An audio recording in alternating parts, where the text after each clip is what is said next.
Hi friends, மே மாதம் வந்துருச்சு. சூரிய பகவான் வந்து பார்த்திங்கன்னா காலையில் 7 மணிக்கே வந்து ரொம்பவே கொளுத்த ஆரம்பிச்சிடுறாங்க. அந்த உஷ்ணத்தினால வரக்கூடிய எல்லா நோய்களையுமே வந்து நம்ம தடுக்கணும் அப்படின்னா காலையில் இதை ஒரு கிளாஸ் குடிச்சிங்கன்னா போதும். வெயில் காலத்தில் வரக்கூடிய எல்லா நோய்களையுமே தடுத்துடலாங்க. அந்த ரெசிபி எப்படி செய்யலாம் அப்படின்றத வாங்க பார்க்கலாம். ஒரு மிக்சி ஜார் எடுத்துக்கோங்க, 2 முழு நெல்லிக்காய் எடுத்துக்கோங்க. முழு நெல்லிக்காயில் அவ்வளோ நல்ல விஷயங்கள் இருக்குது.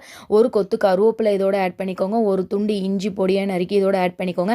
ஆட் பண்ணிவிட்டு மிக்சி ஜாரில் போட்டு நல்லா வந்து அரைச்சிக்கோங்க. தயிர் வந்து வீட்லேயே நான் வந்து ப்ரிப்பேர் பண்ண தயிருங்க இது. நீங்களுமே வீட்லேயே போட்டு வச்சுக்கோங்க. ஏன்னா வெயில் காலம் வந்துருச்சு, நம்ம நிறைய மோர் குடிப்போம். அதுக்காக நீங்கள் வீட்லேயே தயிர் வந்து போட்டு வச்சுக்கோங்க. இப்போ இது எல்லாத்தையுமே அரைச்சிட்டு இதை வந்து நல்லா வடிகட்டிட்டு உப்பு தேவையான அளவு இதோட ஆட் பண்ணிக்கோங்க. ஆட் பண்ணிவிட்டு டெய்லி காலையில் எந்திரிச்சோடனே வெறும் வயிற்றில் வந்து ஒரு கிளாஸ் குடிச்சிருங்க. இந்த மோர் நல்லா டேஸ்ட்டாகவும் இருக்கும், உடம்புக்கும் ரொம்பவே நல்லது. நீங்களும் ட்ரை பண்ணுங்கள்.